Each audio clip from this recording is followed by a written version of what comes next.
information. And then following that, we have Nurse Jones to provide some information to you as well. Dr. Minor. Good evening, Chairwoman Harris, Board of Commissioners, Dr. Witherspoon, and Cabinet members. Do want to just bring you up to date on the staff and parent survey for the mask policy. And so the background on this was, as stated before, the Centers for Disease Control and Prevention announced that it's no longer recommending universal indoor mask wearing in K-12. And so we wanted to put a survey out there to see what our staff and our parents were feeling about the mask. And so, as I said, we wanted to gather information, and so we did that with the survey. And the logistics of the survey, the parent survey was set up using eCollect in PowerSchool. That is a product that was purchased by the State Department of Education, and it allowed us to create a survey so that it would only go to the parents that had students in Richland 1. And then we also used our teams to do our staff survey because that had all of our addresses from our staff members in there, from bus drivers and the others that would answer that. So that's how we set up our survey. Looking at our parent and guardian survey responses, we had 3,436 parents and guardians that did respond. However, some of them were duplicated. We did have an issue with eCollect. We contacted the company and we were made aware that they made a mistake in telling us which form to utilize. And so we were able to go ahead and continue using that form. Even though parents were not sure that their surveys were being submitted, we did send out another message that said, if you get the message that says, thank you, your survey was submitted, that we received it. And so afterwards, we went in and were able to unduplicate those surveys based on the IP addresses. And so out of that 3,436 parent and guardian surveys, we had 1,445 that were unduplicated. And it truly did not change the option A or option B. I mean, if you look for the duplicated, we had 66.8% option B. Unduplicated was 62.7%, and option A, all the responses 33.2%, and option A unduplicated 37.3%. So in that, parents were also allowed to bring comments. And so for option A, we just kind of looked at what were some of the general responses for those that wanted to keep the masking policy in place. And some of them were general safety, and you can see some of those comments that are there for you. I'm not going to read all of it to you, but the second one says, better to be safe than sorry. Got to keep the students and school staff and their families safe. Continued were just consistency. Keep the mask on for the rest of the year. COVID-19 is still around, and if the children bring it home, it affects the whole family that's living in that household. And then if we look at option B from the parents to shift to a mask optional policy, we had some responses that were about looking at the CDC data, looking at the science, how are we using that data? DHEC is no longer counting it.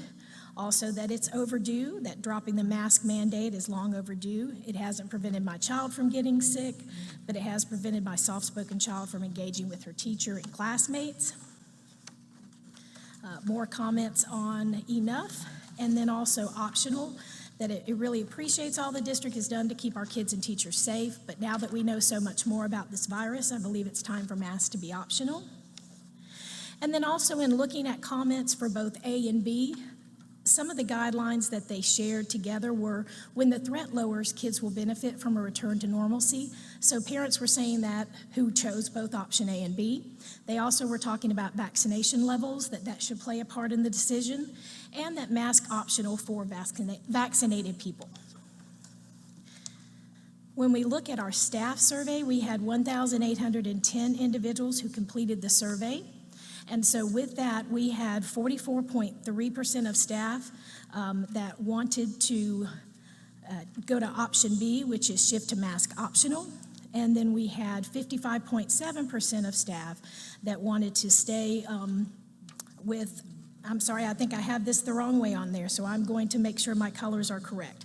But option B was 44.3, and option A to keep the masking was 55.7. And then we broke it down into a few more categories. So you look, we had 24 bus drivers who overwhelmingly chose option A. Teachers were pretty much right down the middle, divided with option A and B. Other school employees that weren't teachers, 63% wanted option A, and about 37% wanted option B. And then district level employees, department level, and office staff, 62.3 and 37.7 were theirs respectively.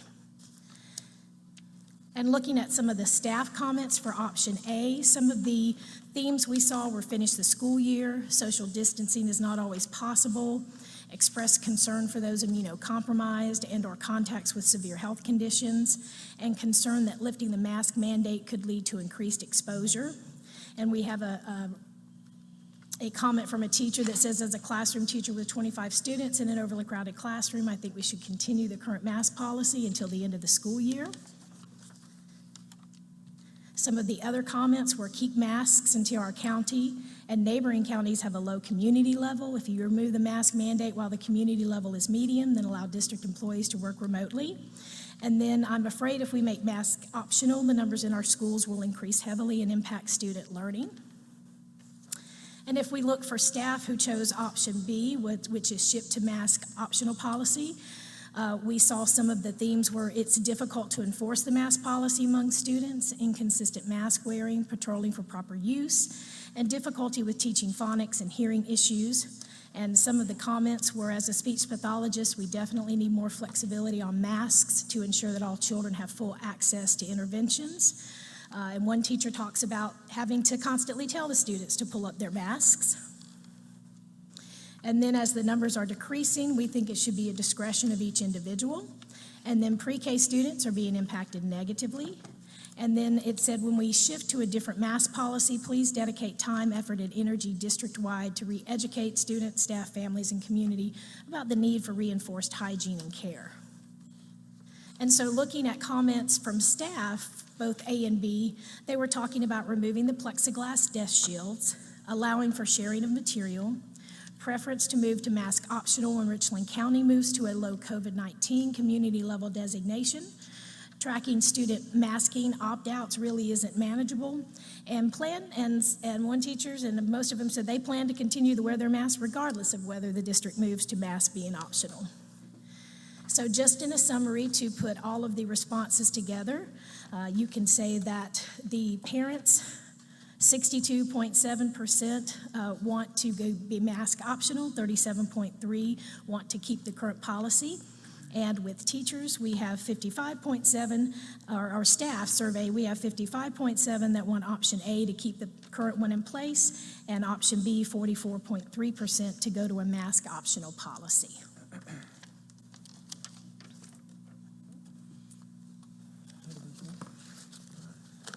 Thank you, Dr. Minor, for sharing Yes, sir. that information. I don't know, Board Member, Madam Chair. any We'll open the questions floor her, or for you any want- questions Okay. on the data that was provided by Dr. Minor. Are there any questions? Okay, wonderful, no questions. All right, now we have the nurse. Nurse Jones, yes. Okay. Good evening, everyone. Good evening. I'm here to give you updates on the COVID update for South Carolina DHEC as well as CDC. This was February 22nd for South Carolina DHEC with the latest updates. They did change as far as the mask use. DHEC recognized that mask wearing in school is most beneficial in the following conditions. The county is substantial or high transmission as reported by the CDC, and there has been an outbreak in a class in the school in the prior 10 days. That's found on page 7 of their interim guidance.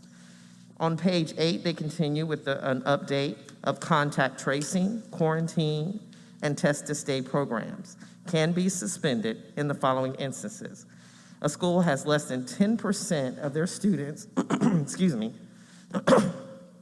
and staff absent due to testing positive for COVID-19 or having symptoms of COVID-19 over 2 consecutive 1-week period. Privacy protected notifications should be sent to parents of a classroom with a known positive COVID-19 case. And so before, with South Carolina DHEC, they focused on district and their numbers and their percentage. Now they have broken it down specifically to each school and the 10%. With the CDC update, they have gone to as of last week as far as managing low, medium, and high within the counties. And so each day or every other day, you'll see an update in regards to what your county numbers are. As of last week, we were high in Richland County, but as of this evening at 4:40, we were at medium, so we have gone down. Looking at both of these, you would have to really look at both of them and how they specifically look in a district as a whole, even though we know South Carolina DHEC does say 10%. We want to look at the different dynamics that may enable us to make the best decision for the district in regards to the CDC as well as the South Carolina DHEC. CDC looks at more numbers in the specific as far as overall hospitalizations, whereas South Carolina DHEC, we're looking at each individual schools.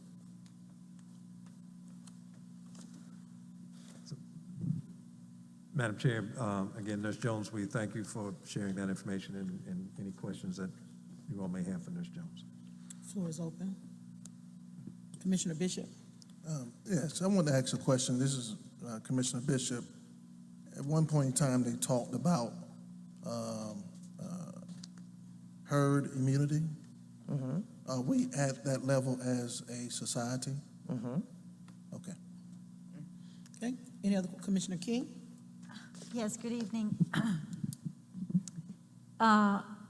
Is it on Thursdays that usually the DHEC comes out with, or CDC comes out with? Yes, ma'am. DHEC is moving to that Thursday, yes. All right, as far- so medium was actually last week as of last Thursday, right?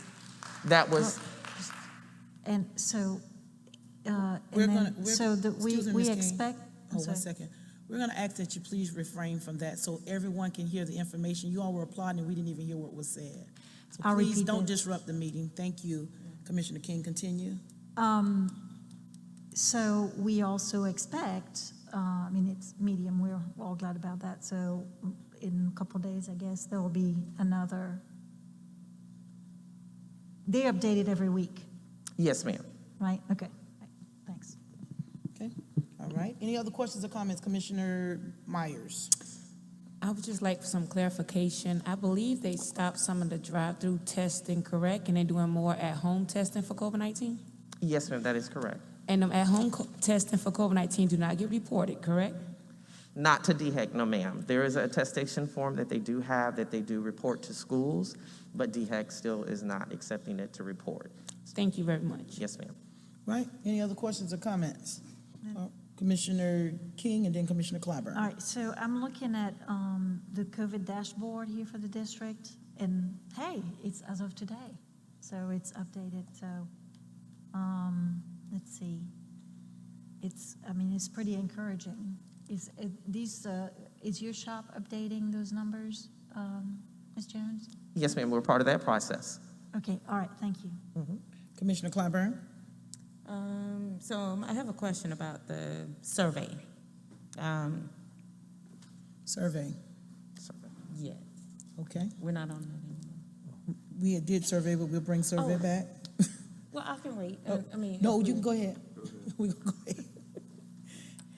Stay close by, nurse. Yes, ma'am. Yes, hi. Hi. Commissioner Clyburn, how are you? Good.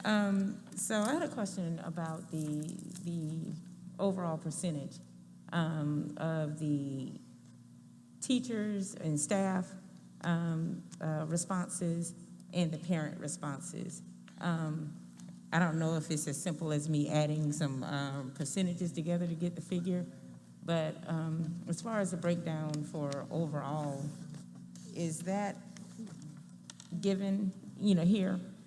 The last Right. page is a summary, so Okay. that has everything from the parent survey is on top, and then the staff survey is at the bottom, and those are the totals for both Oh, of those are them. the totals. Okay, Yes, I just ma'am. wanted to make sure. And then within the PowerPoint, there is a separate one that goes through the parent totals and their comments.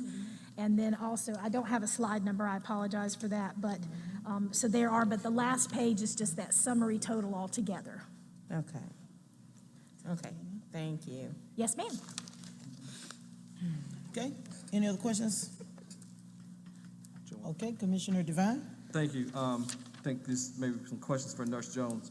Nurse Jones, in the last week, would you say that the data suggests that numbers are decreasing or declining as far as COVID cases? Are we talking about in the school district or in the county? School district, Yes, sir. What numbers are reported to us? okay? Would you say that we're entering a period of warmer weather and conditions which has less viral transmission? We are actually still in flu season that does not officially end until the end of March. To when? Till the end of March. End of April, March. yes, sir. April 1st is more of that, kind of the decrease in the virus and everything. Okay. So March 31st. And with the parameters that we put in place over the last 2 years, would you say that those mitigating strategies have allowed us to keep our numbers at a low rate, not close schools, not have any classes quarantined, and has continued us to continue to teach in school in person for the last, I guess, 2 years? Yes, sir. Okay. Let me ask you this. Are there any other mitigating strategies that we can do other than masking to ensure that our numbers continue to remain low? Well, they still do encourage the distancing, making sure that we stay home when we're not feeling well, isolating. But the big, washing your hands, that kind of thing. Yes, sir. All right. This may not be for you. This may be for Dr. Witherspoon or either Mr. Carlin. Are we continuing to maintain our HVAC systems on a scheduled maintenance to ensure that the filters are replaced in a timely manner as it pertains to not just COVID, but just in general to keep our systems going? His mic is not on. Okay.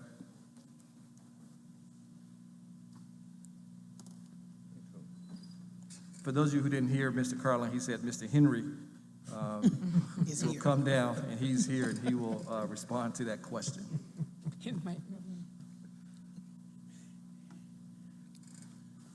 Good evening. Good evening. And yes, I did hear him.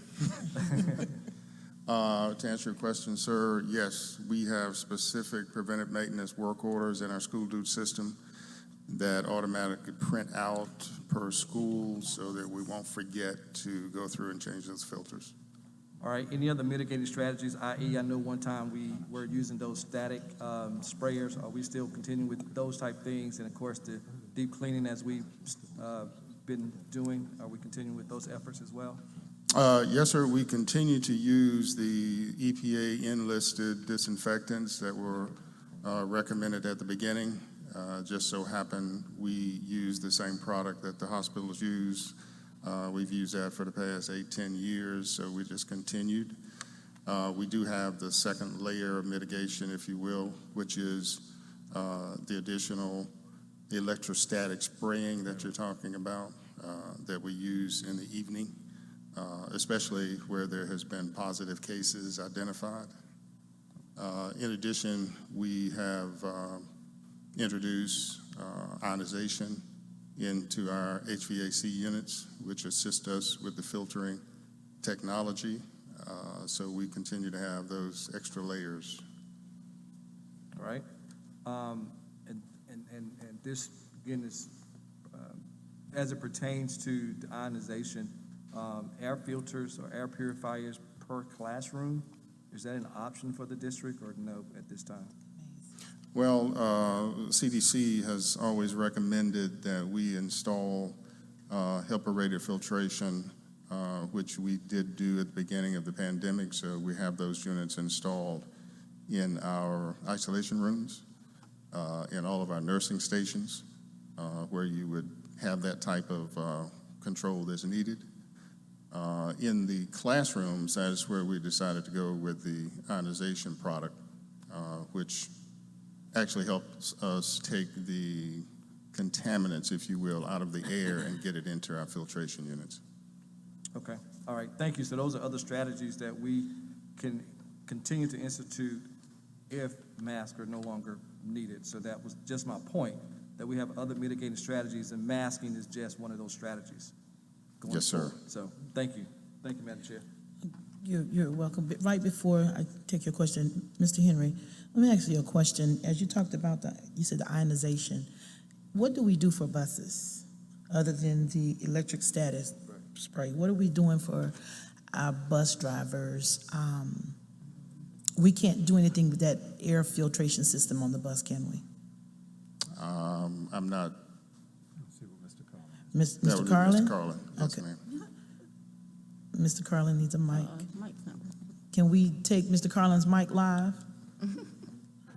No, there's no change in the filtration on the buses, although they will change filters. Other than that, there's no extra like ionization for the buses.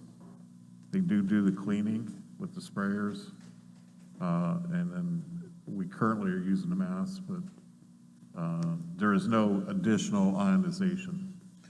So we're doing the spray in between routes, because our bus drivers are triple routed. So after we transport elementary, we spray. Then high school, then we spray, and then middle, we spray.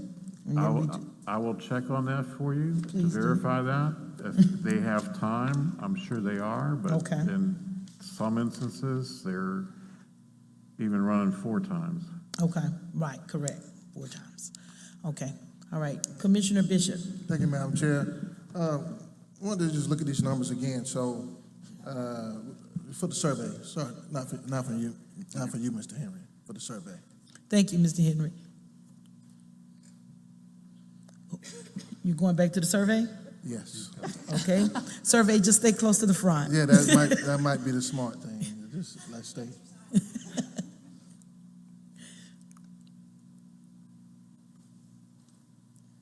So 1,810 people responded to this survey, correct? For staff, yes, sir. For staff. Yes, sir. Dr. Long, can you help us with this? How many staff members do we have? 4,200. About 4,300 staff members. So less than half of our staff responded to the survey. Okay? Back to the survey. I'm looking at the numbers, 1,445 unduplicated. So even if that was one parent per household, is that the way I'm reading this? If I was saying that? Yes, or- sir, it should be one parent per household. Yes, sir. That's right. what the eCollect survey was supposed to do with the form we used, and it messed up, so we went in the back way to make sure that we took out the duplicated responses. Yes, sir. So 1,445 parents responded. Yes, sir. Dr. Witherspoon, you probably don't know how many parents we have, but how many students do we have in Richland 1? Including pre-K, roughly 22,000. 22,000. So this is less than 10% of parents. That's my assessment. Thank you so much. Yes, sir. Okay. Any other questions for the nurse or survey? Commissioner Clyburn? Mine is not for the survey this time. I have a question about vaccinations. So I guess I'm wondering, is there some sort of educational type of action that we can take, and maybe this would be public relations and communications as well, but is there something that we can do to try to push that a little more, depending on what decision is made in the future on this topic, with our students and with families in general? Yes, ma'am, that's something we definitely can look into. Okay. And then, there's one other thing. As far as the mitigating strategies that are, that are already being done, and other suggestions that might be approved, is there, again, a public relations or some sort of communications effort that could be done to ease the minds of teachers? Whatever we plan to do, whatever decision is going to be made in the future, we have a lot of teachers that are concerned, that are scared. And I'm worried about, anything that they might decide in the future that might negatively impact our numbers. So is there something that we can proactively do to ease their minds and to make them feel comfortable and safe in our classrooms? Would Okay. someone like to take that? Yeah. Dr. Rosado?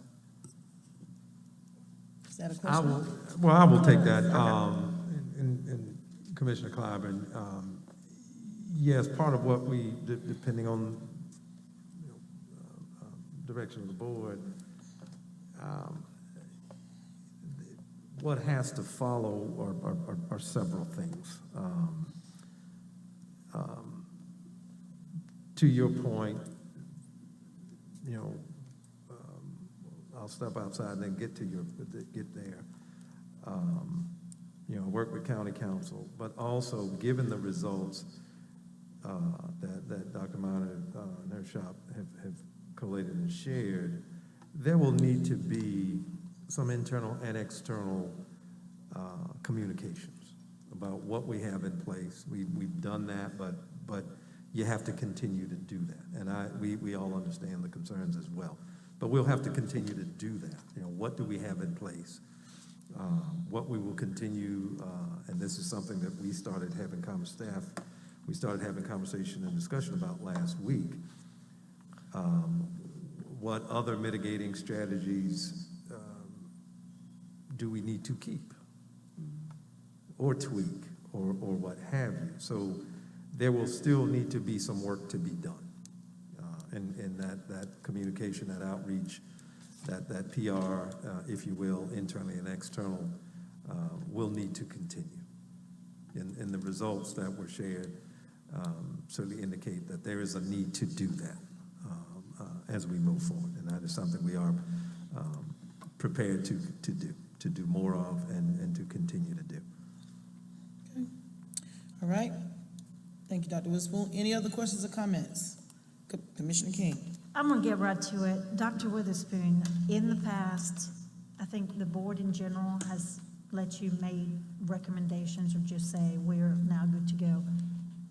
Do you have something to bring us tonight? The elephant in the room is, are we going mask optional or not? And that's everybody wants to know. People who want to keep their mask on and people who don't. So let's get to it, please. Commissioner King, I think he's going to get to that, but I think out of a courtesy, we are allowing the board to ask questions. I understand that. I'm just saying. I think that once we can answer that, there will probably be other discussions. I think the questions are very good, Ms. Harris. My question is there something that's coming? I do believe that he has some more information to share with us, but I think it's important that all of our colleagues have an opportunity to ask their questions. They are receiving the survey results tonight for the first time. They also have an opportunity to talk to the nurse, because even if Dr. Witherspoon brings a recommendation to the board, it's the board's decision. Oh, is it? And right. So even if he's bringing a recommendation to the board on tonight, it's the board's decision to make. There are a lot of things that have to be considered whatever way we go, because the county is still under a mask mandate. So it's a lot going on and a lot of moving parts. So Dr. Woodsman, I know there's some other points you wanted to make in your notes. We're going to let you continue, but I wanted to allow all board members to ask their questions, and I think we've exhausted that discussion now. So Dr. Witherspoon can continue in his report. Excuse me, Dr. Witherspoon, before you begin. Yes. I just wanted to clarify something. I think it was a mistake or a misunderstanding in regards to the way the CDC reports. The information is collected on Thursday, but they usually use 24 hours before they actually put it out on that Friday.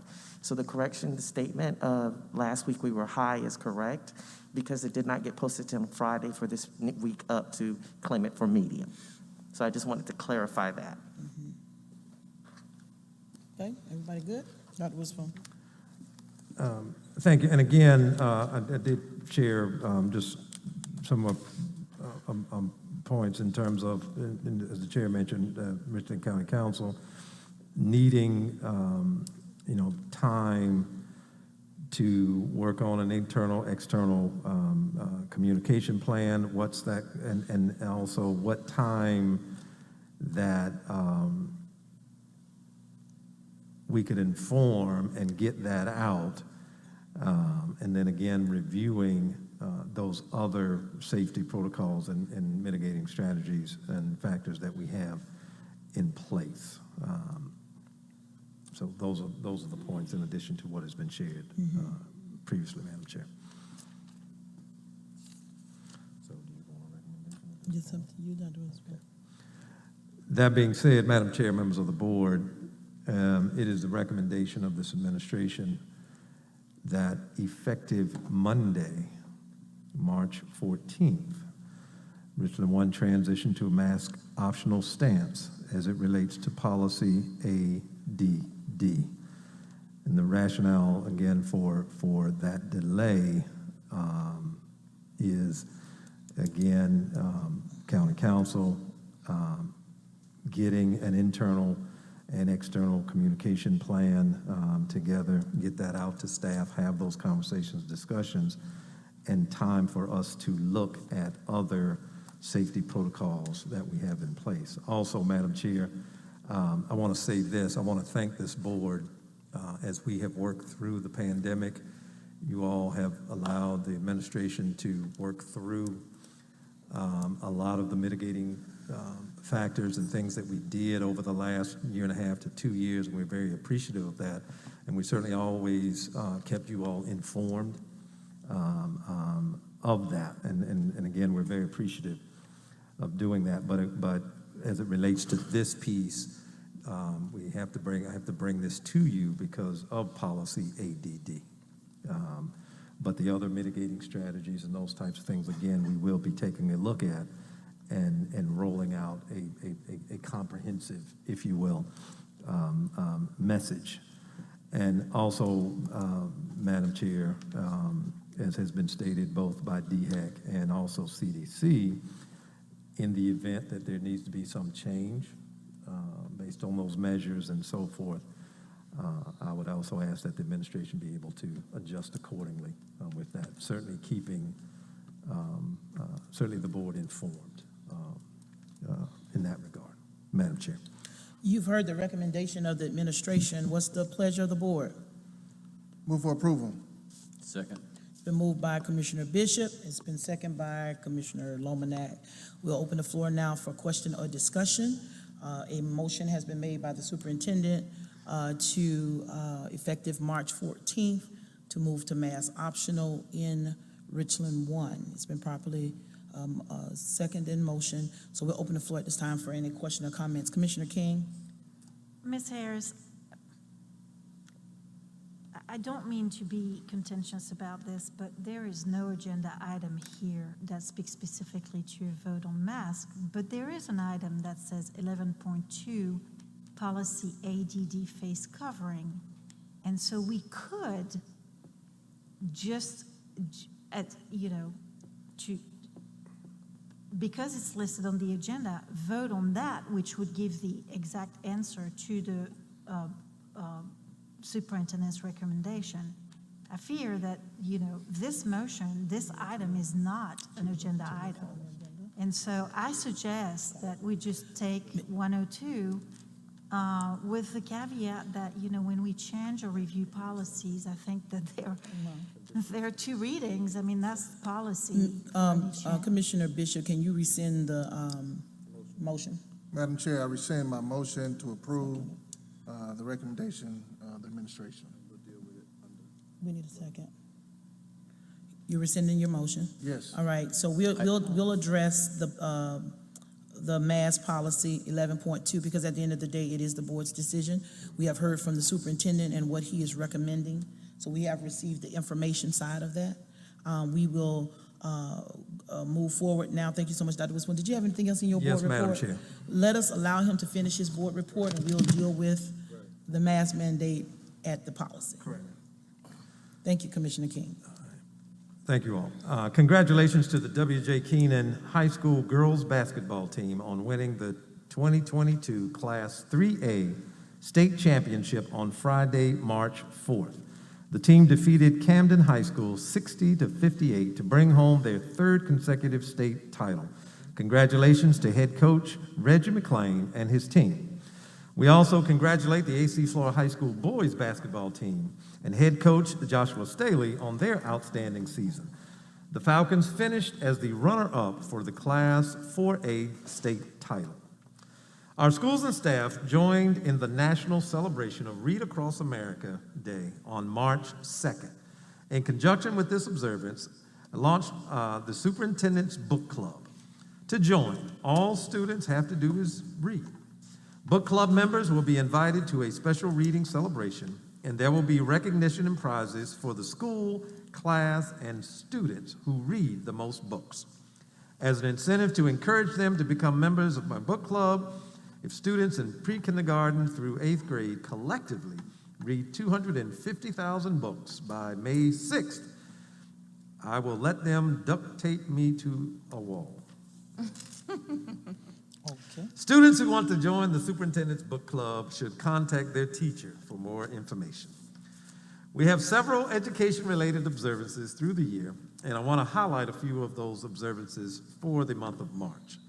March is Music in Our Schools Month, which celebrates school music programs and recognizes the importance of music education. And we had our Honors Orchestra event 2 weeks ago as well over at Keenan High School, and our students and our faculty performed very well. March is also National School Social Work Month, which highlights social workers and the essential roles they play in the well-being of communities across the country. This week, March 6th through 12th, is designated as National School Social Work Week. March is also Women's History Month, which recognizes and celebrates the vital role of women in American history and in society today. And to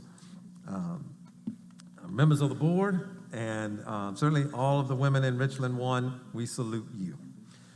Please join us in acknowledging and celebrating these observances throughout the month. Thank you to our music educators, our school social workers, and to every woman in Richland 1 and across the nation for contributions you make every day. Our spring in-person teacher job fair will be held Saturday, April 2nd from 10 a.m. until noon at W.J. Keenan High School. This event is specifically for persons seeking employment as teachers. Participants should possess or be eligible for a South Carolina teaching certificate. All prospective candidates are asked to complete a Richland 1 application and register prior to the event. Registration is requested but is not required. For more information about our teacher job fair and career opportunities in Richland 1, call 803-231-7423 or go to our website at richland1.org/careers. Finally, we're excited that Richland 1 will be the first school district in the state to receive a state-of-the-art electric school bus. The bus and charger that Richland 1 will receive are valued at $350,000. The presentation will be made Thursday by the Austin Meyer from the Ava Lane Meyer Foundation, which sponsored a Kids Ride Clean essay contest that several of our students participated in. Based on the student essays, Richland 1 was one of the 4 districts chosen to receive an electric bus. And we extend our appreciation to Mr. Meyer and the foundation. Madam Chair, this concludes my report at this time. Thank you so much, Dr. Witherspoon. We will open the floor at this time for any questions or comments in regards to the superintendent's report. Seeing none, hearing none. Thank you so much, Dr. Witherspoon. We will now go back up to the board, office of the board at 11.1. The parent appeal hearing did not happen, so we just want to make sure that's noted for the record. We will go to 11.2, which is policy ADD, which is face covering.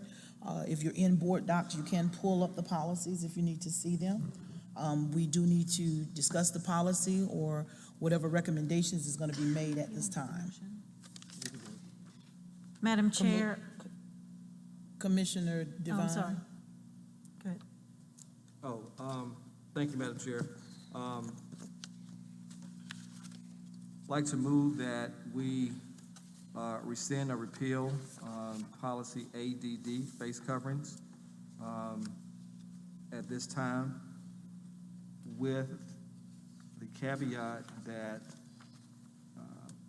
masks need to be worn while in the health room or other designated healthcare areas by the school, by visitors while they're indoors in the school during the school day, by individuals returning to school or work from isolation as a result of testing positive on days 6 through 10, and when there's a school outbreak as defined by the CDC, 10% or more of the school's population testing positive for 2 consecutive weeks.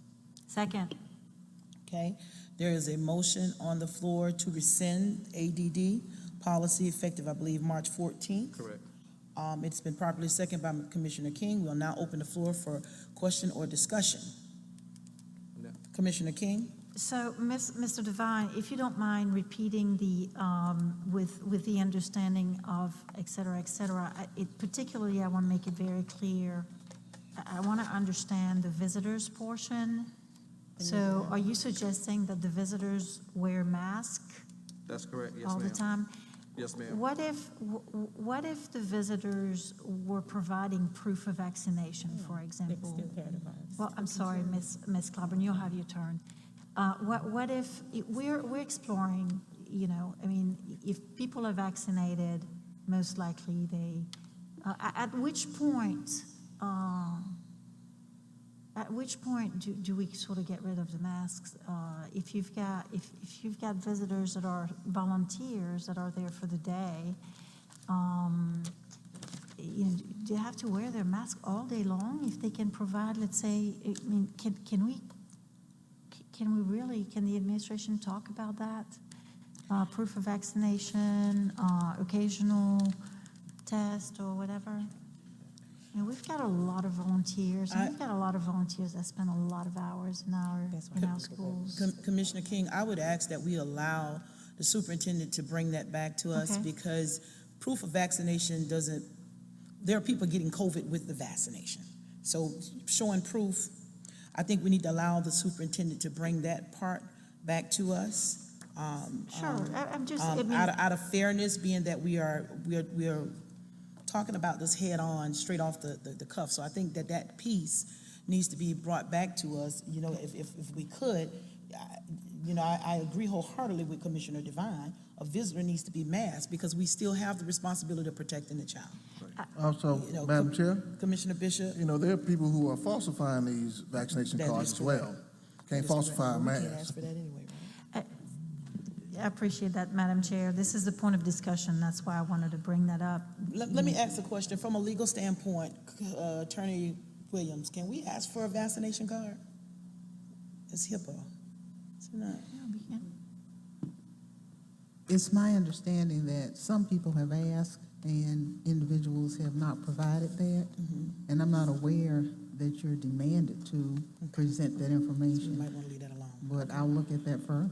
Okay, all right, thank you. Commissioner King, you can finish your comments. Sure. I mean, look, I mean, it's obviously we're all concerned about safety, right? I mean, and it's not about, you know, letting loose everything. It's just massaging the idea. I mean, that's what the point of this discussion is. So yeah, I think there should be some guidelines or just some answers from the administration on that. What else was it, Mr. Devine, that you said? What are the While different? in the health room, visitors while they're indoors in the school during the school day, by individuals returning to school or to work from isolation as a result of having positive tests on days 6 through 10, and when there is a school outbreak as defined by CDC, where 10% or more of the school's population testing positive for 2 consecutive weeks. So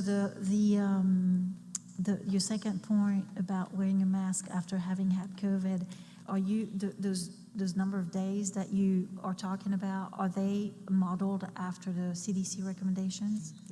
Yes, So it's ma'am. following, okay, I just wanted to. We can ask Nurse Jones to verify. Right, if we need. which is fine. I think it's would make it clear for the public that we follow the guidelines of a particular organization, and if it's the CDC, that's what it is. So,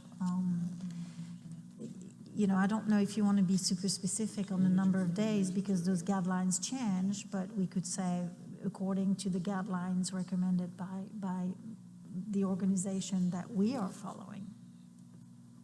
It would give us probably a little bit more flexibility. Yeah. Just a Okay. suggestion. Commissioner Clyburn? I recommend that we all, as community members and commissioners, do ample research on COVID-19. The vaccine does not block the virus. the vaccine prevents hospitalization, prevents severe illness and some hospitalizations and sometimes death. It does not prevent transmission of COVID-19.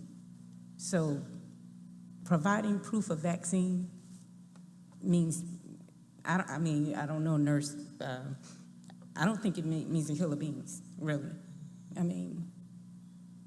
So I wouldn't be in support of that at all, but, I'm not the entire board, so I just wanted to say that. Commissioner Bishop and then Commissioner Myers. Thank you, Madam Chair. Maybe this can be addressed by Nurse Johnson or Dr. Witherspoon.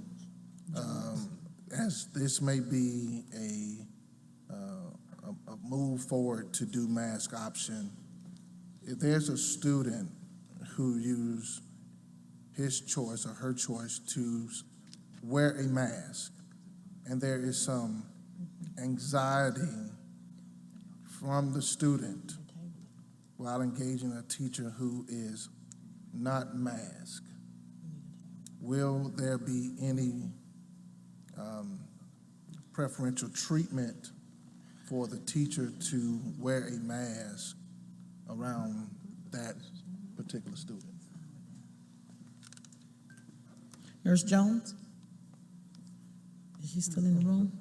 I'm sorry, Nurse Jones. We thought you were done for the night. Ms. Survey, you may want to stay close by as well.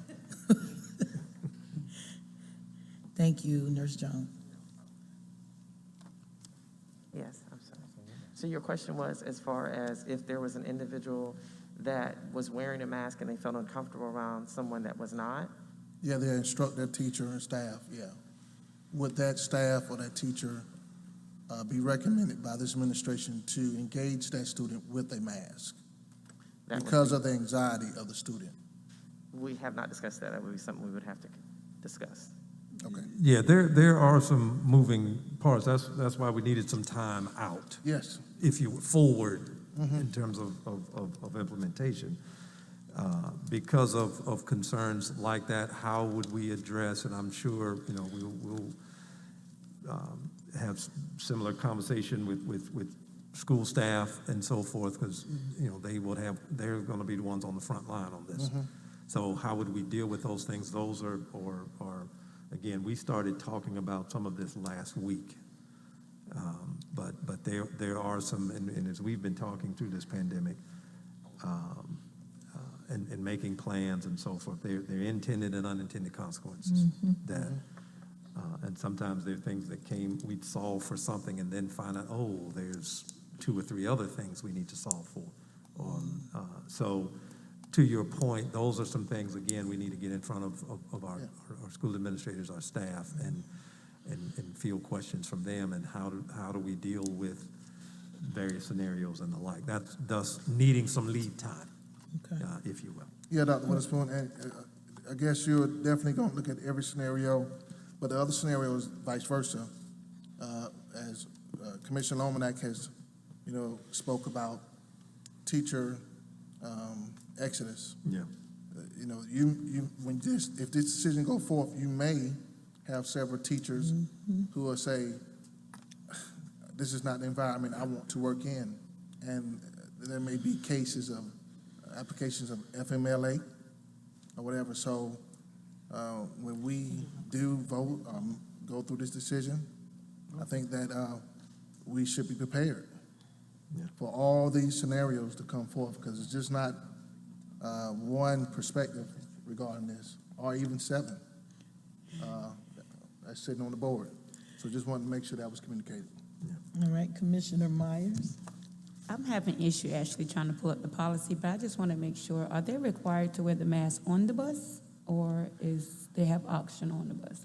I don't remember what was that. They did change that. There was a requirement for masks to be worn on the bus. I think as of late last week, Ms. Carlin, there was some information that came out. That requirement has since been removed. Can't hear him. His mic is on. Mr. Carlin, you got 2 mics and neither one works? He's got 2 mics over there. I'm going to collect them. I think the other one is. Okay. It came out last week, and it's optional, but it's also optional for the district to have a mask policy. That is correct. It is optional, but it is optional for the district to still have a mask policy on the bus? Correct. Okay. Well, let me share my thoughts. I appreciate Dr. Witherspoon, the survey.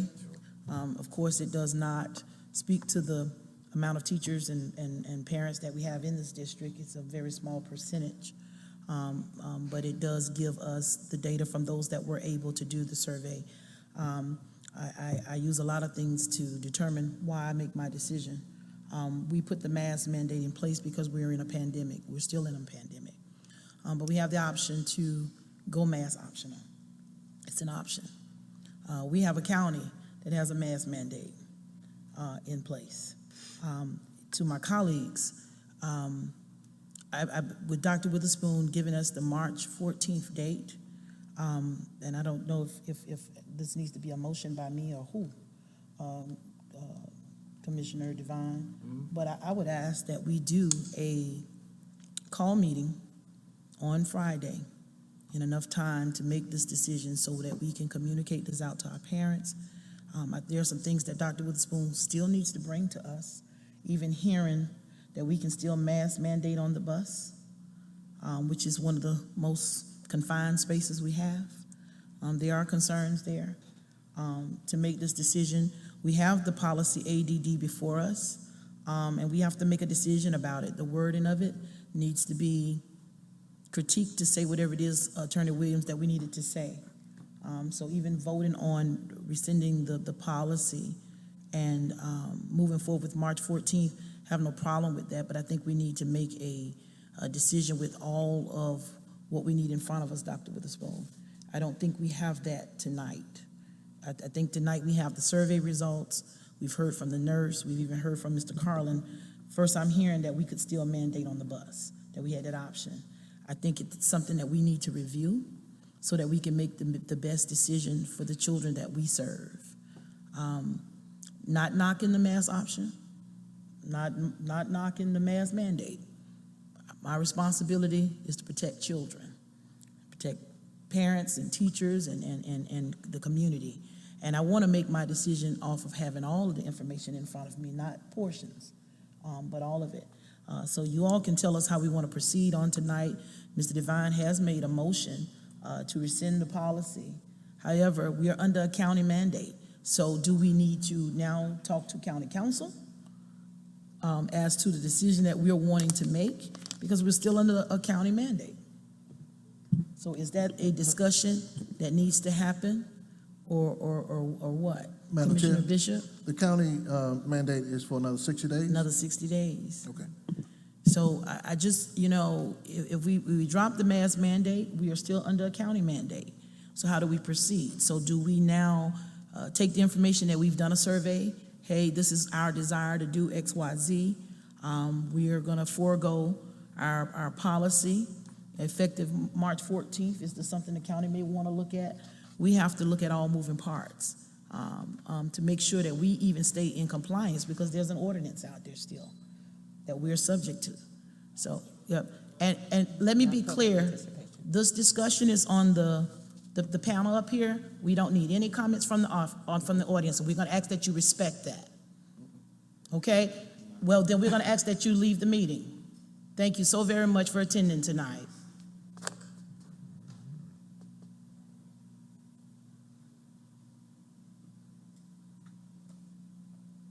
Again, we want to make the best decision for the children based on what's before us. Dr. Witherspoon, I appreciate knowing that we're ready to move forward. That's a good thing.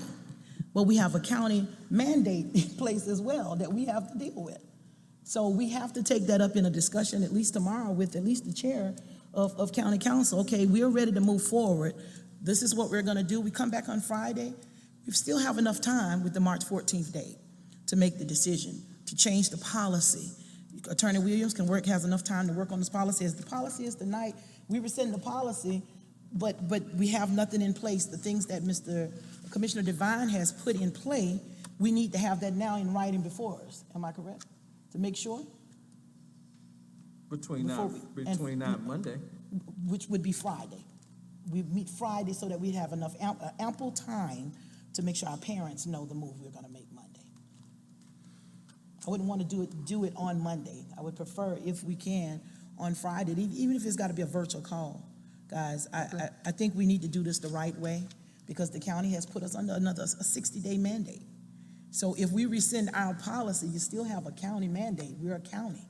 So it's only right to get with county council and say, hey, we're considering. Now, Again, we're Richland 1, and ma'am, again, ma'am, you can leave as well.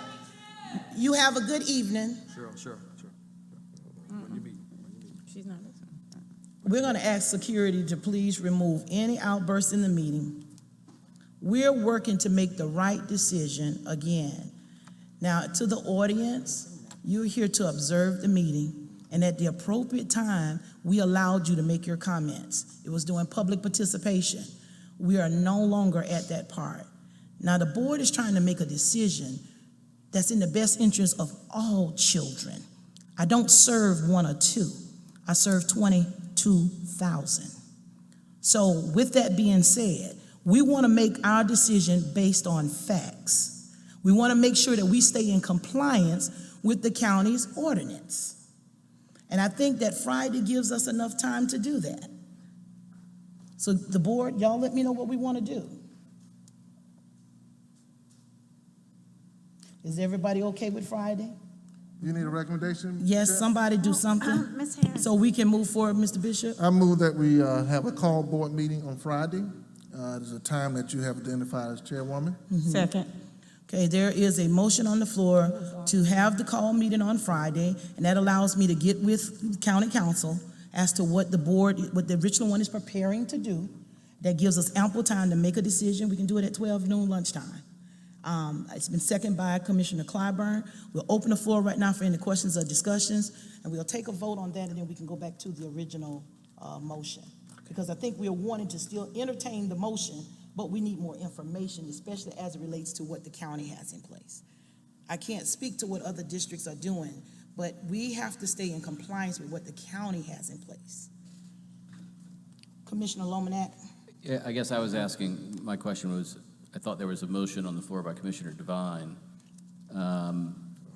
And I felt like we probably needed to take care of that first. But I also had another question. What happens if we just repeal this policy and let Dr. Witherspoon and the district implement what they need to? So they've also got some wiggle room so that when we say very specific things and then the science changes, he doesn't have to come back to us each time and get a vote. He can just change. I mean, one of the benefits of following CDC guidelines is they're monitoring it each week, and we're not having to monitor it. So what would happen if we just voted to repeal this? And to your point, Commissioner Lomanak, I think we're actually saying the same thing. Is exactly what you're saying. We're trying to allow for the wiggle room, but we need to address all of the policy. Tonight, we're not prepared to do that, is what I'm saying. So we would need enough time to talk to county, let them know what our plans are, look at this policy, craft it to say just what you said. If the numbers go back high, it's this. All of the things that Commissioner Devine has listed needs to be outlined in this policy so that when we come together on Friday, we all look at the policy and see the changes that we're making. Because speaking it tonight and not having it in writing and actually having the proper dialogue to change this policy, this is not deciding whether or not we want a blue Cadillac or a gray one. This is deciding whether or not we're going to move a mitigation strategy off the books when it comes to our children and our faculty. It's as simple as that. March 14th is still the target date, but we need enough time to craft this policy. And I would ask that Commissioner Devine get with Attorney Williams with those things you outlined. Correct. To make sure that they're stated correctly in there. When we come together on Friday, that will give us enough time to vote on it and get it in place. Dr. Witherspoon can have his folk teed up to send out the communication to the parents that it is in effect March 14th. But the policy right now, guys, we're just speaking about what we want to change. And we need to have it drafted in front of us, those changes, so we can vote on what we have in front of us. So essentially, I think we're saying the same thing. Exactly, we are. Even if with repealing the policy now, you still have until Friday, because his date wasn't effective until Monday. 14, correct. So you got between now and Right. Monday or Friday or Right. whenever the next meeting is. I'll give these items to Ms. Williams and add them to the list. Right. Then they produce a final Rams. policy ADD face covering with those necessary changes. Right. Presented to us, then at a future meeting, Friday, if that's what Friday. everybody decides on, then we vote on that particular thing. Then I actually had a second motion, because I want to do exactly what Mr. Lomanak has said, make it ADDR, which is a Right. rule. Administrative rule. I don't want to take them all both at the Right. same time. Giving it I back want to to, you. I want to rescind the policy, Right, deal with whatever changes. That's one motion. Then my second motion was going to come back to then implement the rule to allow the administration going forward to deal with any changes up and down Right. with that 10%. right. Exactly.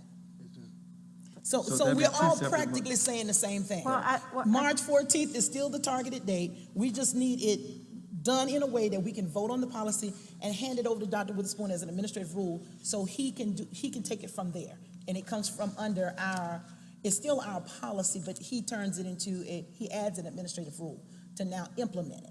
Correct. Like if That's we what want other to add districts masks, have. if we want to keep masks on the bus, we Correct. can say Other that. Well, schools- but we only vote on the, right, Jimmy? We only vote on the policy, right? Right. And the gist of what people want to hear is, are we going optional or not? And that's clearly the direction that we're going into. Of course, then, administrative rule, the do's and the don'ts and visitors and all that can be in the administrative rule, which, by the way, needs to be very clear to the public Right. also, right? Because it's the second layer that they often don't realize there is. And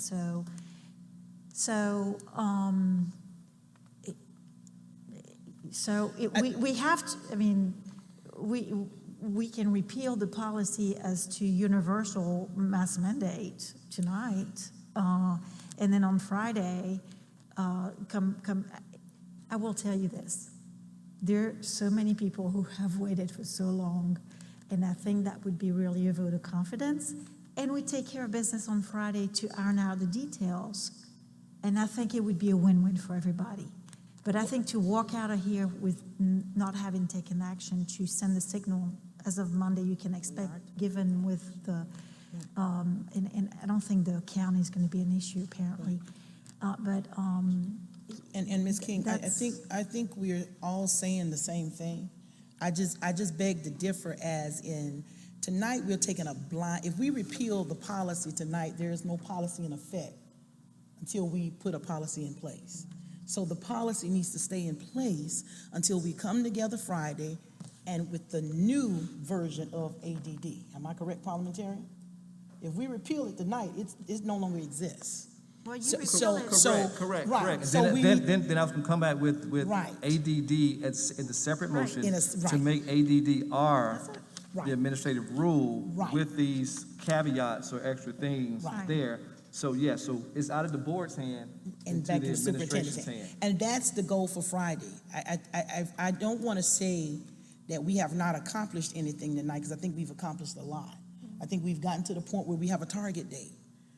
But we have to be professional and proficient in getting there. If we rescind this tonight, there is no umbrella of a mask mandate.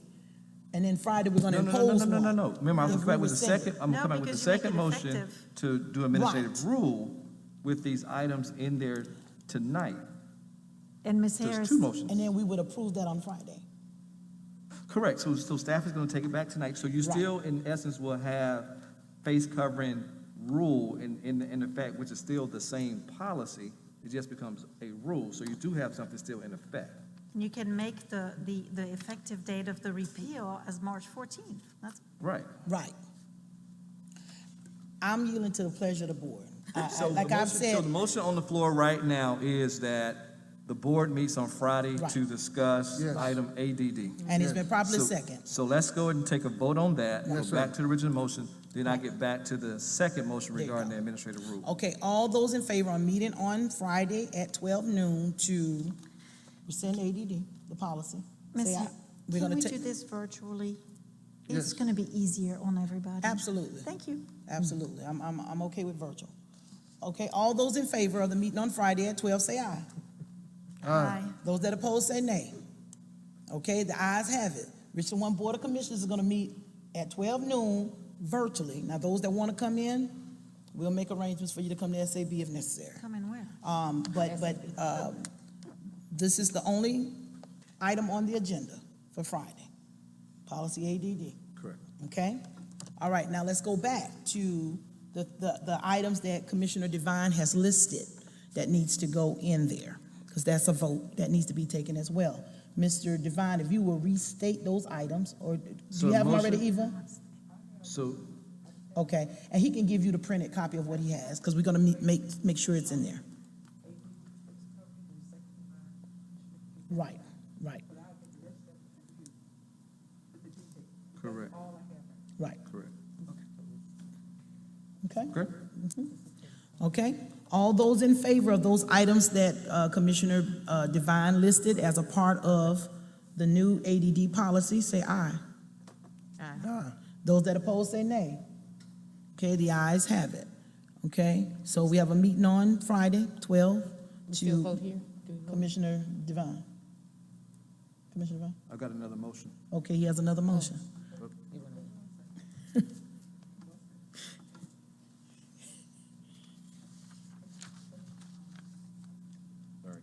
So, I recommend that, I move that we, introduce item ADDR, face covering, with this language that I suggested, the 4 items, that I suggested. Mask are worn, while in the health room, other designated healthcare areas in the school, by visitors while indoors in the school during the school day, by individuals returning to school or work from isolation as a result of being tested positive on days 6 through 10, and when there is a school outbreak as defined as 10% or more of the school's population testing positive for 2 consecutive weeks. That's my motion. We just voted on it. No. This is for the rule, Oh, the rule. that you add the rule to That the is agenda correct. also. Oh. 'Cause- right. We need a second for the rule. Okay, second. But truth be told, the rule is carried out by the superintendent, not the Yeah, board. so you vote on We can rules? bring that back. No, He we can- don't put on. Right, the administrative rule carries out by the superintendent, so he We'll bring brings that back Yeah. We'll bring that. on how he carries out our motion. for Right. So the how policy. are we gonna know what the final rule said? He will bring it Friday. He will have it Friday. Okay, I rescind my, Yeah. I rescind my, Okay. Have it Friday. my, Yeah, because you've made the motion and you've motion. listed those items, so now Dr. Witherspoon takes those items and create the rule. Correct. Remember, Okay. they own the administrative rule. Correct. Okay, Yeah, so all right, very it'll good. work. And we'll have the Okay. rule All right. and we'll have the policy on Friday. All right. Okay? Good job, Awesome. Jeff. Everybody good? Okay. All right. Let's move on. And let me just mention this real briefly to the board. We can run through this real quickly. I am bringing forward policies 11.3, which is policy BE, school board meetings. 11.4, policy BEC, executive session, open meetings. Policy 11.5, which is policy BEDH, which is public participation at meetings. 11.6 is policy BEDI, which is news media services. It says at board meetings, but it should just say media services. 11.7 is policy DH, which is bonded employees and officers. And I'll just run through this very briefly. You all will receive these items. These items will be listed on the agenda for our board meetings. Coming forward on policy BE, the school board meetings, we just need to change some wording of, like it says during the pandemic, it's gonna also say or emergency, because the pandemic is not the only time that we've had to do the board meetings. Right. So you're just gonna see some cleaning up of some stuff, and then it also says, there is a piece that will be put in there that will say executive sessions shall not be streamed, taped, or recorded. That is gonna become a part of our policy. Moving forward, we will vote on to approve that, meaning, once it's voted on and it's approved, if those things are happening or have happened, they will now be discontinued. Policy BEC, executive session, same thing, is gonna say, executive session shall not be taped, streamed, or recorded. And that's just one sentence being added to that policy. Policy BEDH, which is public participations, is gonna talk about, it talks about the conclusion of the pandemic, and it just simply says other harmful viruses or diseases or cancellations made by the state and the United States of America. That needs to be put on in there. And you'll see all of this language in there. It's just a few sentences that need to be corrected, because these are good policies, but they're written in such a way that they only speak to pandemics. So we need to make sure that it's emergency. It could be, God forbid, whatever. So we just need to say that, when it comes to emergency situations from the state or the United States, we can meet, et cetera. And then policy BEDI, which is the news media, it needs to say, unless designated as indicated in this policy, board members shall state that their comments are not statements on behalf of the board, but as individuals. And if there's any legal liability, they assume that spokesperson for the board is the chair, or the person that the chair designates when it comes to talking to the media. That's also going to be added to BEDI. And then the last one is on our bonded employee and officers policy DH. It talks about those that are covered, and it refers to us as officers. So we've just asked them to clarify where it says bond for district personnel and school board officers, so that it clearly identifies board members. We are the officers of the district. And then the last sentence says loss incurred by the school. It needs to say loss incurred by school district. So it's just a few words that we need to clean up. I'm bringing this to everybody tonight, so when you see it on the agenda, you'll know why it's on. And it's gonna go through all 3 committees. It only needs 1 reading approval because it's already an existing policy, correct? Attorney Williams? No, 2. It needs to go through 2? Okay, I can't see. It needs to go through 2 readings. So I just wanted to let everybody know why we are pulling these policies. Because of recent events, we do need to address these policies to make sure that they clearly state what it needs to state on behalf of the board. So those were all information items, 11.2, 11.3 through 11.7. If you have any questions, we can talk about those, or if you want, we can save them for when we're in our committee meetings. It's up to you. But I just wanted to introduce those to you tonight. Seeing none, hearing none. Wonderful. We'll move on to 11.8, which is our board report. We'll open up the floor at this time for any board member that would like to report out. Commissioner Bishop. Yes, thank you, Madam Chair. One particular board report, I think it'll be shared by a number of us here, but one I want to share, that me and Dr. Witherspoon attended a community meeting off Wilson Boulevard at the Lake House, which was hosted by Shekinah Glory and the Eau Claire Ministerial Alliance. They were here tonight, but they just left out.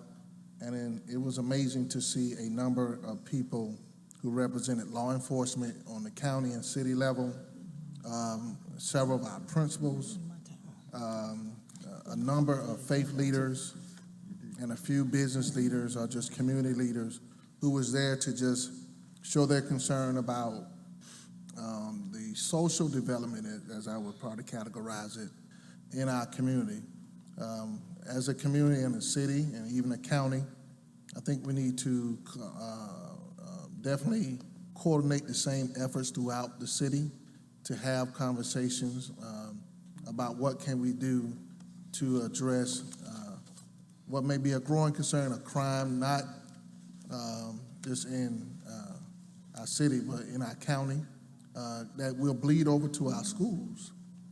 Several things that happen throughout our neighborhoods and our area can impact the state of education. So Dr. Witherspoon did an amazing job equipping them with the knowledge and understanding of what we do here as a school district to preserve the classroom while protecting the students. So I just want to commend him for doing an amazing job that night, and challenge other communities to do the same thing. Bring in the law enforcement with educators, business leaders, and faith leaders to have the conversation about how can we be transformational communities. The second thing I want to share is that Funds, F-U-N-D-S, Inc., hosted a Black History Parade down Hardin Street. Several political leaders and community leaders and several of our entities of our school district participated in that parade, and wanted to acknowledge a person who's listening to this meeting tonight, Mrs. Ovita Glover, who helped organize that with a number of people who was courageous enough to do this for, I think, the 17th year in a row. And then it ended with a festival at King Park. So I just want to acknowledge her and everyone who made that possible. Thank you. Thank you, Commissioner Bishop. Any other reports on tonight? Commissioner Lomanet? Thank you. I want to thank H.B. Rame Elementary and Miss Nichols' class. She claims they were second graders, but they seem like they were fourth or fifth graders for the invitation to read to them last week. Miss Stephanie Johnson put on an amazing program and met some great adults as well as the kids, including some folks from SEA and other organizations who were there. So it was really great. So I really appreciate that invitation. Okay, thank you so much, Commissioner Lomack. Any other reports? Commissioner Devine? Thank you, Madam Chair. Just want to report out three things very quickly. This past week, myself and Commissioner King attended C.A. Johnson High School inaugural Wall of Fame inductees ceremony. Was a good event, so we're appreciative of what that community has done. That's through the Alumni Association that put that on this past week. And also, later that day, Terrence Young performed for the Black History Program. He's a local artist around town, and so he came and supported our school by having a mini concert for our students. And then on last week, Dr. Witherspoon, Richland 1 was well represented at the South Carolina Association of Middle School Level Conference. Special Services Department had presentations, and Dr. Tammy Small, Coordinator of Special Projects, was a presenter. Also, the co-conference